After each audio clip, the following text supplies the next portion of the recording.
Naramdaman mo na rin ba yung feeling na parang ang dumi-dumi mo kay Lord? Sabi sa 1 John chapter 1 verse 9, if we confess our sins, He is faithful and just to forgive us and to cleanse us from all unrighteousness. So, ibig sabihin, kapag inamin mo sa Panginoong Jesucristo yung mga nagawa mong mali, patatawarin ka niya. Hindi ka niya itataboy. Yung word na faithful, faithful yun kasi tapat ang Panginoon sa kanyang mga salita. Yung salitang just, ang Diyos ay patas.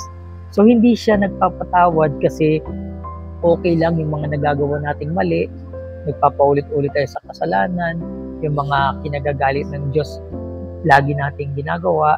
Nagpapatawad siya kasi si Jesus, yung kanyang bugtong na anak, yung nagbayad ng lahat ng karumihan, lahat ng kasakiman, lahat ng mga kasalanan ginawa natin.